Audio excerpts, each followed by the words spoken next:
du terme islamophobie, C'est grave, docteur. C'est l'islamophobie. J'ai les jambes en coton, je crois que je vais m'évanouir. Ensuite, c'est toujours trop tard. Il est mort. Ensuite, c'est toujours trop tard. Il est mort. Vous devriez dire, c'est formidable. Parce qu'on n'en sait pas trop sur l'affaire. Est-ce que ça peut être un règlement de compte entre...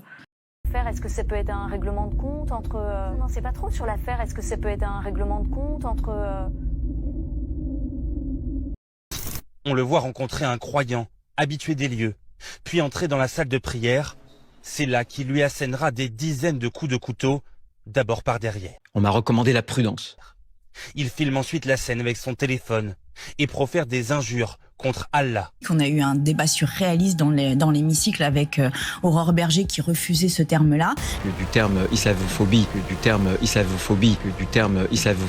Qu'est-ce que j'ai, docteur? Je vous en prie, dites-le-moi. C'est l'islamophobie. Parce qu'on n'en sait pas trop sur l'affaire. Est-ce que ça peut être un règlement de compte entre... Les mecs sont possédés. Je te le dis clairement. Et pas des actes d'islamophobie. Vous êtes sûr que vous avez pas un peu de fièvre? Voilà, islamophobe. Quand Justin P., lui-même élève de ce complexe scolaire catholique, entre et monte au 2e étage. Visage masqué, vêtu d'un pantalon noir et de chaussures de sécurité, il poignarde une première élève et la touche mortellement. Quelques minutes plus tard, Justin P. redescend et blesse 3 autres camarades. Alors, sachez que la jeune femme qui a été assassinée n'était rien d'autre qu'une jeune femme voilée. Sachez ensuite que les 3 autres camarades qui ont été eux aussi touchés à coups de couteau, tout simplement étaient de confession musulmane ou à minima maghrébin. Vous devriez dire, c'est formidable. Les actes islamophobes en France, c'est-à-dire qui s'en prennent aux personnes qui sont musulmanes, au nom de leur religion, sont des actes qui se multiplient, qui sont mal identifiés, mal recensés et qui sont surtout très peu condamnés. Où est Bruno Retailleau? On m'a recommandé la prudence.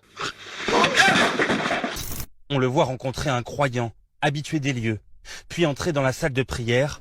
C'est là qu'il lui assénera des dizaines de coups de couteau, d'abord par derrière. Il filme ensuite la scène avec son téléphone et profère des injures contre Allah. Où est Bruno Retailleau? Vous avez, en France, 3 homicides par jour. Tous ces homicides, moi, je les ai pas tous systématiquement, mais certains parfois sont abominables. Je ne me déplace pas à chaque fois. Il a prononcé Allahu Akbar. Donc cette dimension du terrorisme, faut pas tout psychiatriser, vous voyez. Et vous l'avez dit, le psychiatre a estimé qu'il n'était tout simplement pas en mesure d'être entendu. S'il va mieux dans les prochains jours, voire même les prochaines semaines, sa garde à vue pourra reprendre. Mais dans le cas contraire, il restera hospitalisé, interné. Et la question qui va se poser maintenant, c'est celle de son discernement. Est-ce qu'il était conscient lors du passage à l'acte? Est-ce qu'il savait ce qu'il faisait ou est-ce que son discernement était altéré ou aboli? Il y a cette dimension du terrorisme islamiste et puis l'autre dimension. Mais quand vous ajoutez cette situation d'irrégularité, ce profil psychiatrique et en plus une condamnation, mais qu'est-ce qu'il faut de plus? Qu'est-ce qu'il faut de plus?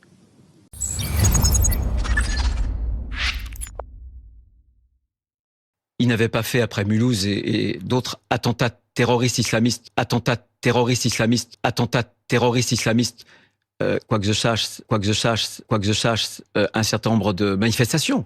Là encore, il y a une forme de 2 poids, 2 mesures dans la façon dont un ministre de l'Intérieur, ministre des cultes, bouscule son agenda pour témoigner de sa solidarité vis-à-vis de celui qui est mort. Il y a cette dimension du terrorisme islamiste et puis l'autre dimension. Mais quand vous ajoutez cette situation d'irrégularité, ce profil psychiatrique et en plus une condamnation, mais qu'est-ce qu'il faut de plus? Qu'est-ce qu'il faut de plus?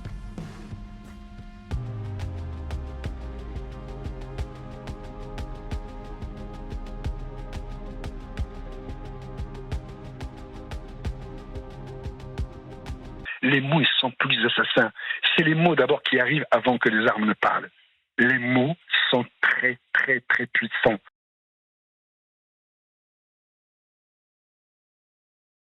Les mots, ils sont plus assassins. C'est les mots d'abord qui arrivent avant que les armes ne parlent. Et dans ces cas-là, ça veut dire qu'il ne pourrait ne pas être jugé? Alors en France, selon l'expression consacrée, on ne juge pas les fous. Donc si les experts estiment que son discernement était aboli, il n'y aura pas de problème. Moi j'ai un ami qui est décédé, qui a été assassiné. il y a quelques années.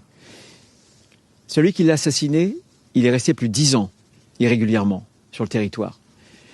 Il a incendié la cathédrale de Nantes. Et il avait un profil, là encore, psychiatrique. Il n'était pas en hôpital psychiatrique, pas en prison, en situation régulière. Donc je suis bien placé pour savoir qu'il faut bouger les règles maintenant. Ça suffit. Là encore, il y a une forme de deux poids, deux mesures dans la façon dont un ministre de l'Intérieur, ministre des cultes, bouscule son agenda pour témoigner de sa solidarité vis-à-vis de celui qui est mort. Alors, il a condamné où est-ce qu'il est? Où est-ce qu'il est?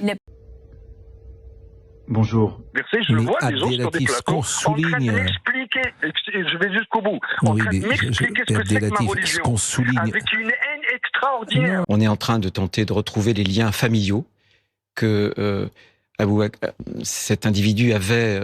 J'ai l'impression que vous êtes le seul en France qui ne savait pas que vous êtes vraiment quelqu'un nuisible dans ce monde-là de la presse. Vous êtes nuisible. Cet individu avait.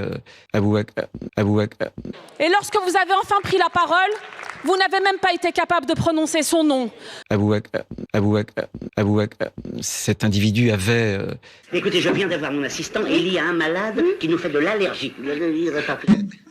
C'est le ministre des cultes par ailleurs. C'est une affaire extrêmement grave. Il se doit et de poser le mot islamophobie et d'aller au chevet des personnes qui ont vécu cette agression, les proches des personnes ou les personnes qui étaient présentes. La famille s'est également plainte de ne pas avoir été, je cite, contactée directement par Retailleau, Bayrou ou un émissaire de Macron. Et d'insister, Bruno Retailleau a refusé de nous rencontrer. Évidemment, Bruno Retailleau a tenté de se défendre, et pas n'importe où, sur CNews. Moi, je vois dans nos compatriotes musulmans d'abord des Français. Les migrations africaines, ce sont des gens qui n'ont pas la même culture que nous. Ce sont des gens qui viennent non pas pour être français, mais souvent pour profiter des droits sociaux français. Pourquoi vous ne les avez pas reçus, j'allais dire, avant cette polémique? Pourquoi, quelques jours après, tout simplement recevoir une famille endeuillée, comme d'autres? Aboubacar Cissé était en situation irrégulière. Donc c'est difficile de retrouver la famille. Nous l'avons retrouvé, sa famille est en Afrique d'ailleurs. C'est difficile de faire un diagnostic, n'est-ce pas? Il a une forte fièvre, le pouls est irrégulier. Ses deux parents d'ailleurs sont dans 2 pays africains d'Afrique noire. Et là, me faire passer pour quelqu'un, par exemple, qui serait raciste, alors que j'ai des amis qui sont justement arabes, et dont ma meilleure amie, qui est tchadienne, donc plus noire qu'une arabe. Il est... noir. 2 secondes. C'était difficile. Certains se disaient les cousins, d'autres frères, d'autres oncles. Là, je pense qu'on est sur la bonne piste. Mais tu en es sûr? Mais quand on est ministre de l'Intérieur, on doit recevoir la famille, vraiment la famille. Mais dis-moi un petit peu, il est noir, un peu blanc. La famille autorisée, la famille juridiquement avérée, voyez. Qu'est-ce que tu me racontes là?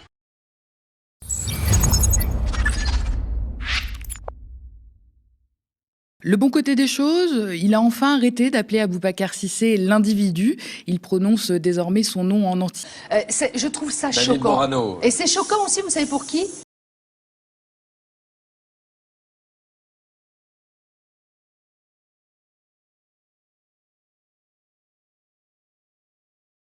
Où est Bruno Retailleau? C'est que tous les islamistes, tous, il n'y a pas une exception, souhaitent que les femmes soient violées. Curieux d'ailleurs, comme acte manqué. Soit voilées, femmes soient violées. Femmes soient violées. C'est grave, docteur.